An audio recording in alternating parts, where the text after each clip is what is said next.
welcome to another Adventures with Smiles. Hope you're all doing well and staying healthy. Now in this video, I will be going into the dark days of Louis Riel. Now, in the year of 1870, September, John A. Macdonald sent a Adams Archibald to Manitoba to create a civil government and also have the first election in Manitoba history. Now, Louis Riel sadly was not able to take a part of this, as he really did want to. But from having no amnesty, he had to go south across the border into the United States, into Dakota Territory, to St. Joseph's Mission, to stick it out for a while. Now, he was definitely pleased during this time period, as he could see in Manitoba a lot of his friends and supporters did get elected in the first Manitoba government. Now, his old friend, William O'Donoghue, also who was a part of his government when Louis Riel was still in Manitoba, before he was put into exile, went to the States also. And he gathered support from Irish Republicans and the Métis cause to go back to Manitoba and try to get the land back. Now, he was able to do that with a small party of horsemen, and actually Louis Riel did lead one of the parties also of the horse into Manitoba. But with how small the party, the Reagan Party was, and the forces they're coming up against in Manitoba, it just really, they didn't put up much of a fight, and it really didn't go far. So William O'Donoghue, all of them were put under arrest for a little bit, but William O'Donoghue, he was released, and he did end up spending the rest of his days in St. Paul, Minnesota.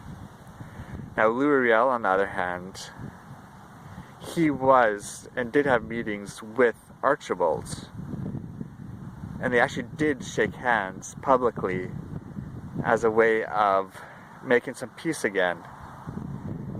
And it did look like a good sign that Louis Riel would one day be able to come back to Manitoba. But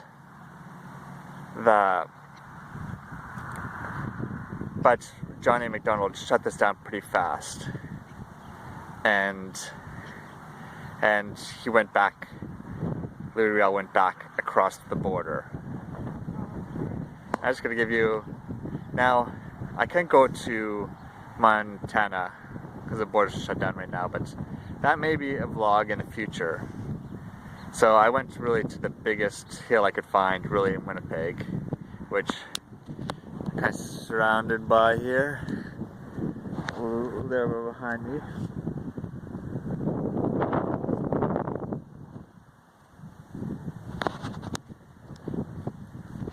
Now, also at this time too, you'll remember him from the first episodes of the beginning life of Louis Riel.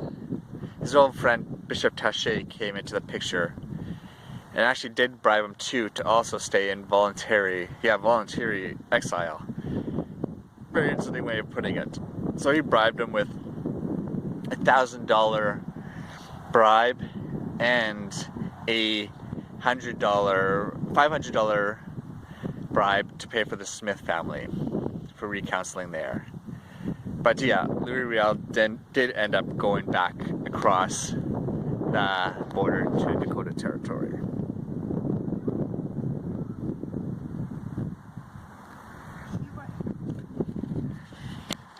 Now, in 1872, Louis Riel actually did get back into Manitoba,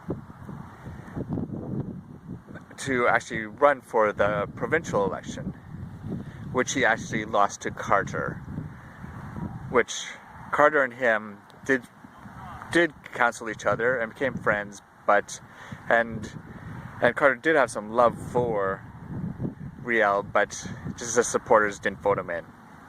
Then in 1873, the federal election happened, and Louis Riel actually was voted in, but this definitely came with complications, as it was definitely really hard for him to get to Ottawa to be able to take his seat within the House of Commons. And also, the Premier of Ontario at the time had a $5,000 bounty on his head for his arrest. And also, he was super nervous of getting over to Ottawa for fears of assassination. And just everything being over. So he made his way to Quebec instead.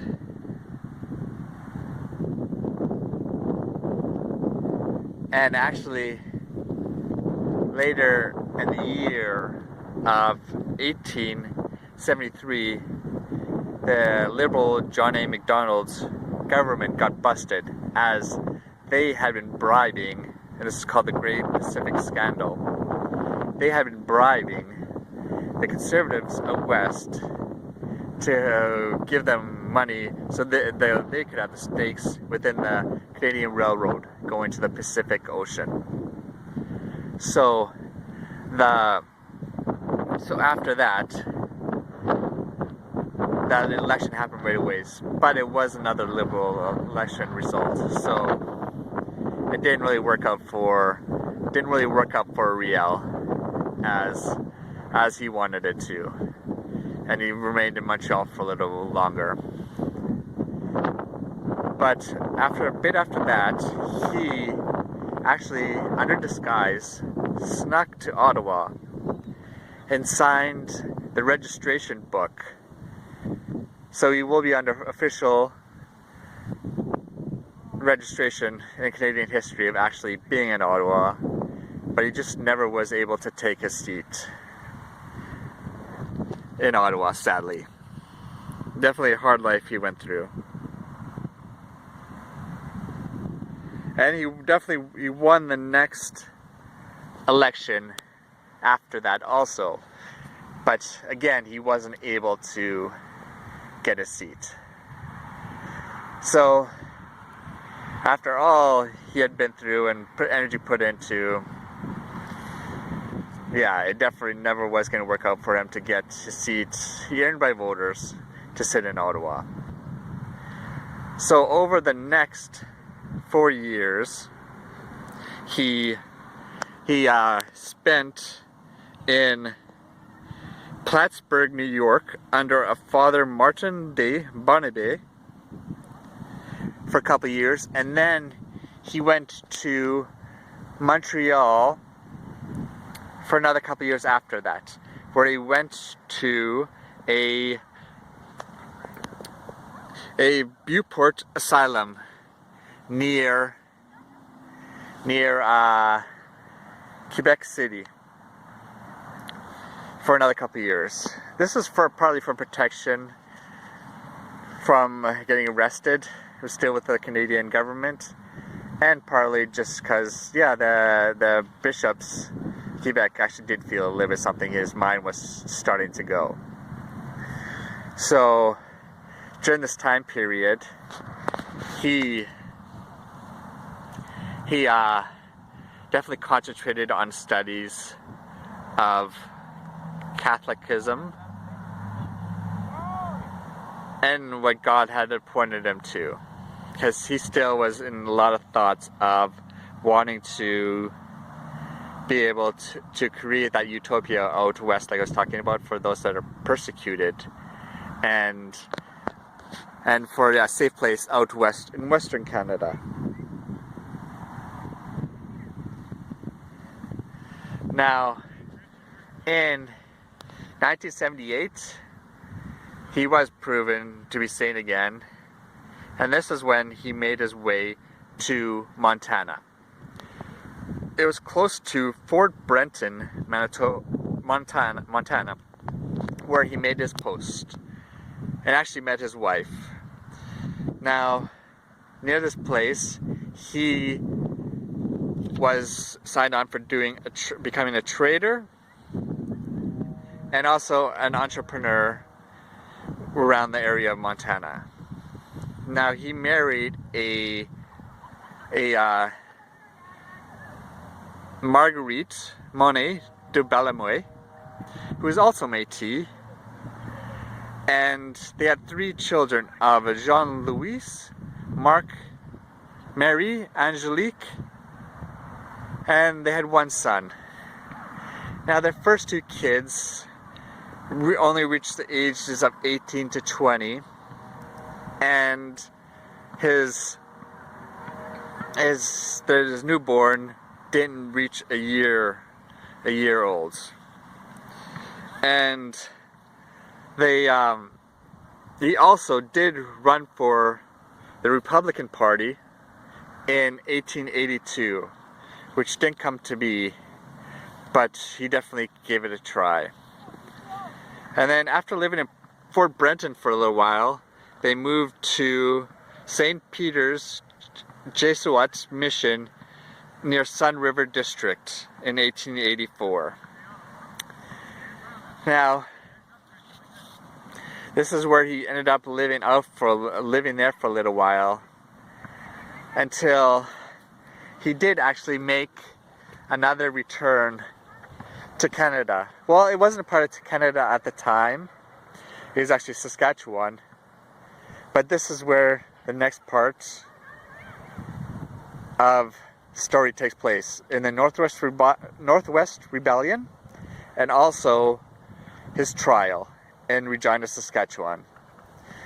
Now, I will be actually going to those battle sites one day and actually vlogging it, but just with the COVID going on right now, it's not a time really to go to other provinces.